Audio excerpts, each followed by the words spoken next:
Hello everybody, welcome back to my channel. If you're new here, welcome.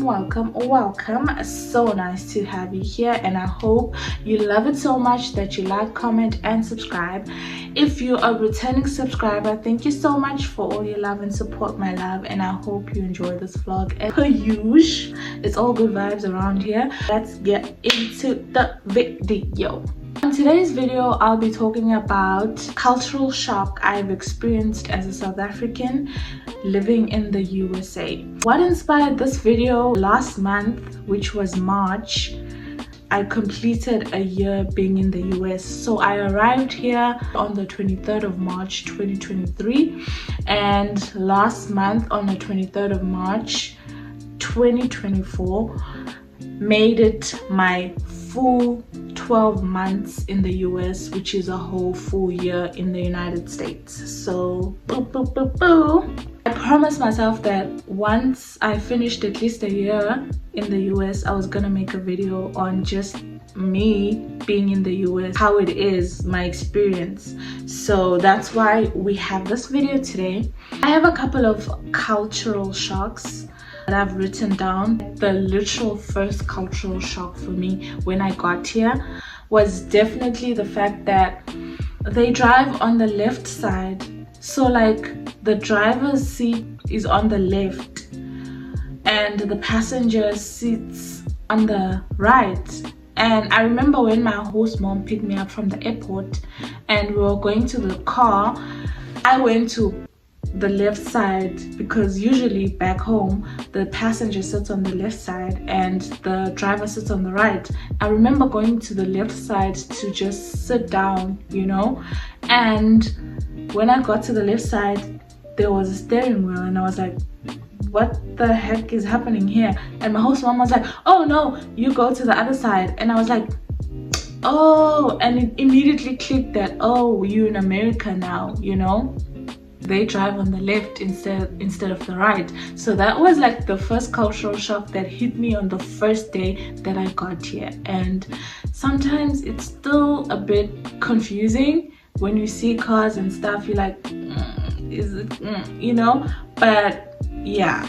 The second one has to be taking a test in every state. So still on the driving / road part, the fact that in every state that you go to, you actually have to like take a driving test for that state. So you know how in South Africa, if you get your driving license in Durban, you can drive in Joburg, Cape Town, any province, any city or town, you can drive with the same license you got in Durban, right? Here, you have to get a driver's license for every state. So I'm currently in New Jersey. When I came, I had an international driver's license because I got my driving license back home. But when I got here, I could drive with my international driver's license for a period of time because it has set time where they're giving you time to learn the rules because you have to study.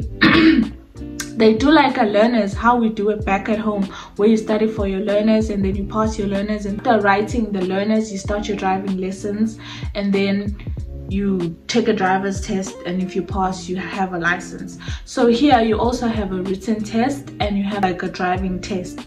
Every state you have to go through that because apparently they have different rules for different states. That's why you have to go through all of that. Another one has to be having to speak English all the time. You hardly ever come across anyone who speaks Zulu or any South African language. In fact, the only South Africans I've met are South Africans that are on the AuPair program just like me.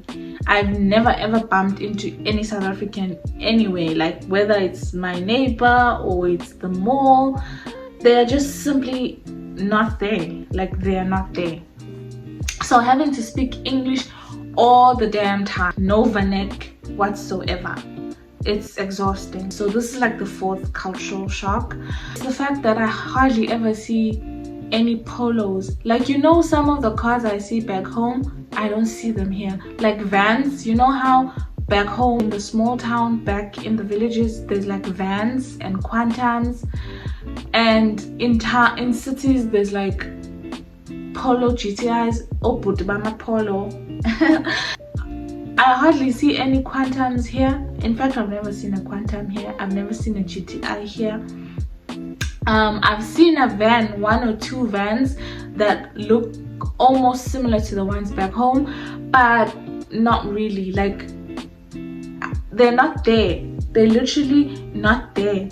Just not randomly seeing stuff that you would see back home. That for me is a big cultural shock. The 5th cultural shock has to be calorie count on everything. Everything has calorie count.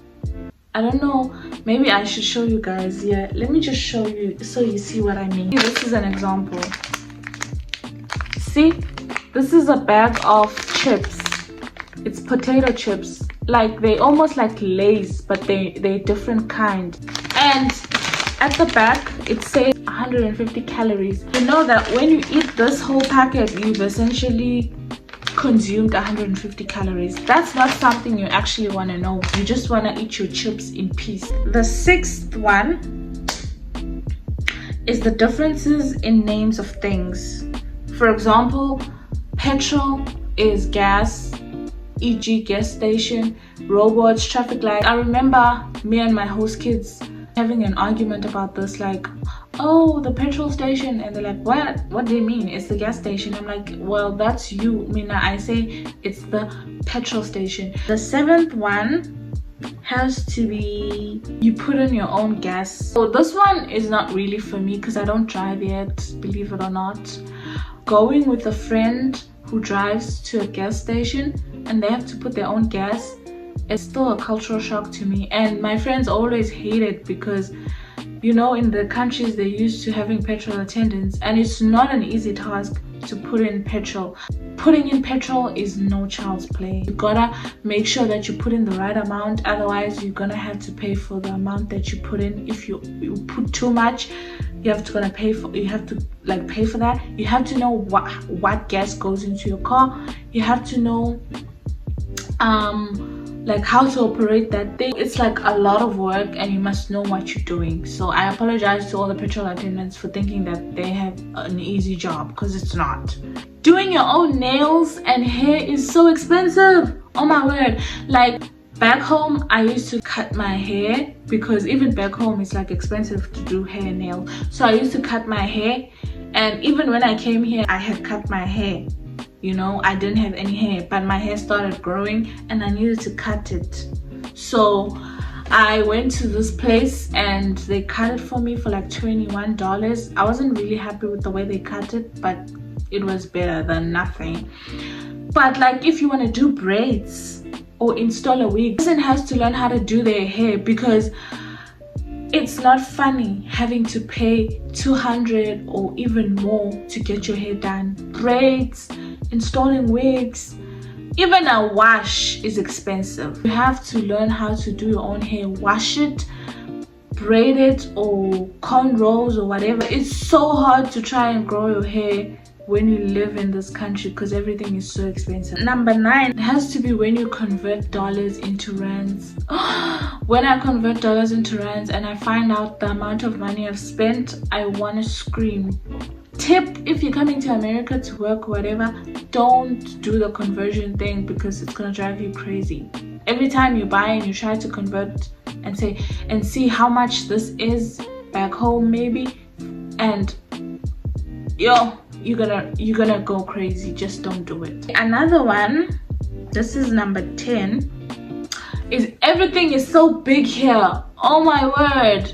There are foods, like there are pizzas. Everything here is like in family sizes. It's literally like huge. Everything is so big, and they like to sell things in bulk also. And I'm just like, I just need a small packet that I can enjoy myself. I don't need a whole big packet of biscuits, because it's just me. But they like to like sell things in bulk. Number 11 has to be tax. You buy, like, I think we call it VAT back home. When you buy, there's like a tax they include for the stuff. So they usually include it by the shelves, and they say the apple is 10 rand back home. It's usually 10 rand because they also included the tax, né? But here they're gonna say the apple is like $5, and then when you get to the till you pay $6. They only include the tax when you pay. What if I only budgeted for that $5? Now when I get there it's $6. Where am I gonna get the other dollar from?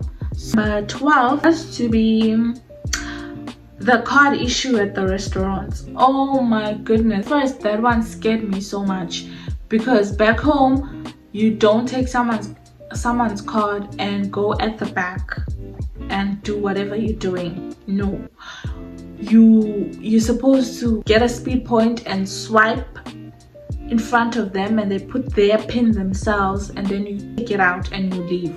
Here they take your card, go to the back, and they swipe it themselves and they bring it back to you. Imagine if they did that in South Africa, everyone would be screaming scam, scam, scam everywhere. But that's what they do here. Number 13 has to be, there's a different matrix system, like miles, and instead of saying kilometers they have miles, instead of degrees Celsius they have Fahrenheit. Like, so annoying.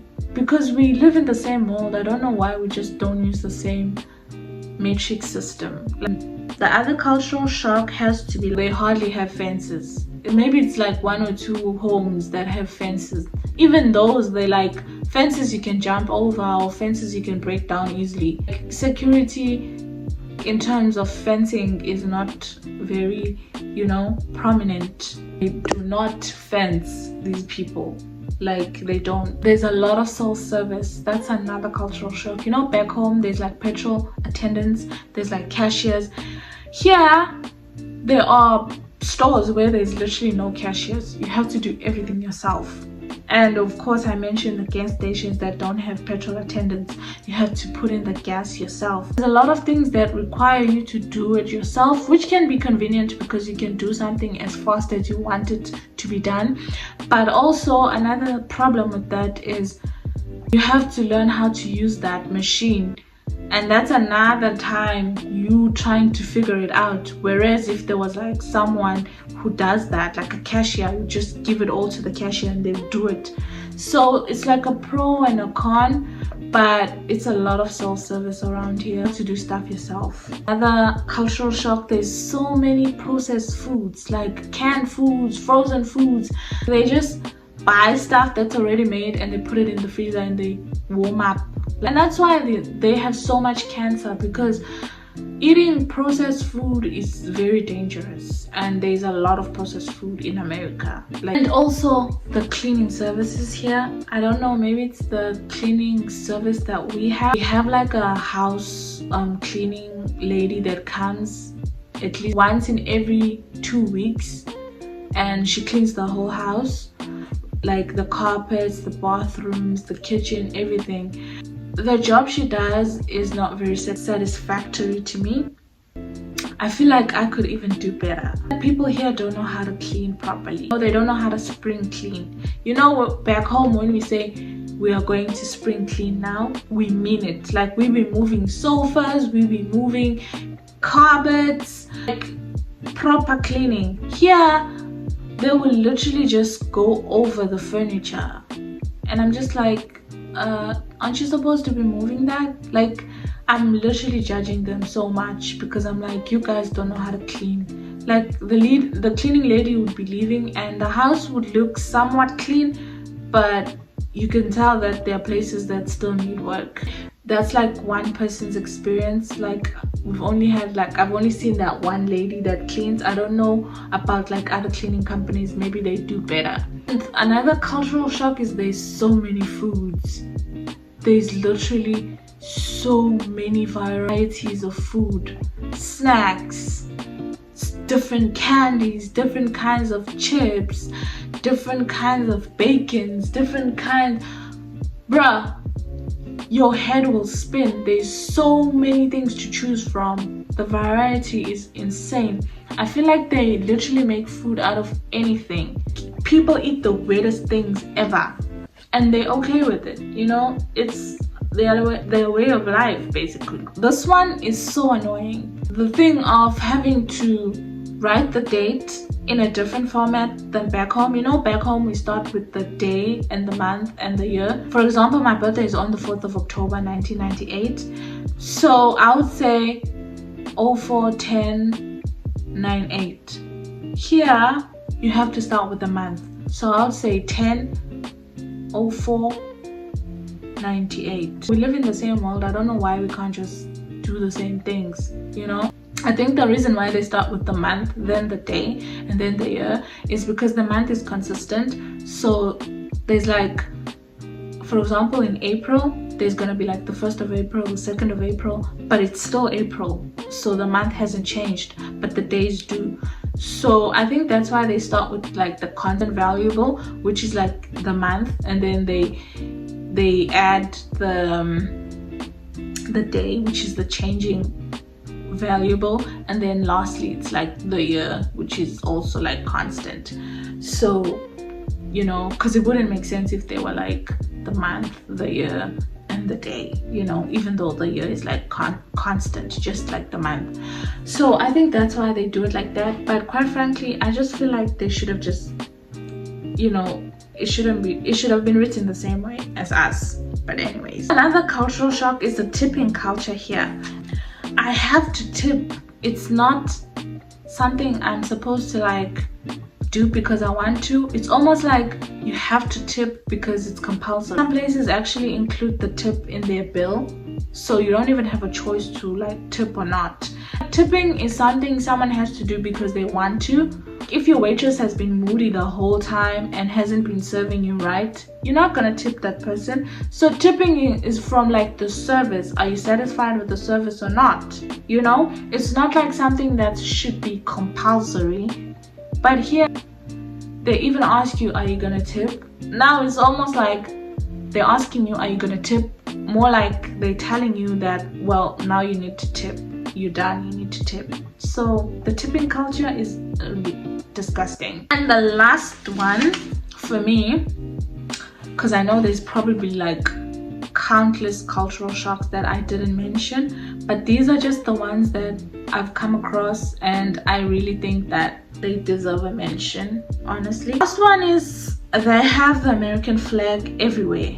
I think this is called like patriotism, where people are just so proud and so like, yay, my country this, my country that.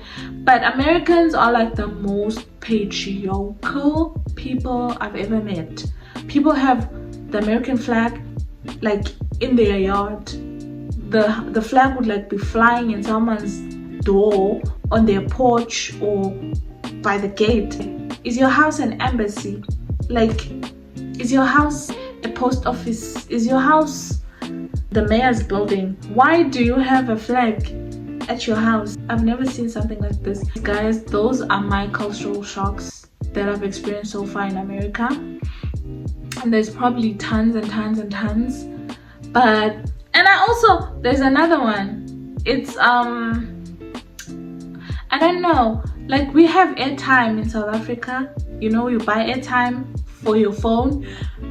They don't buy airtime in America. There's like, I don't know, it's Wi-Fi calling or something, but when I make a call, it reflects that it's Wi-Fi calling, so I'm calling with Wi-Fi. I don't understand the whole process, but I've never bought.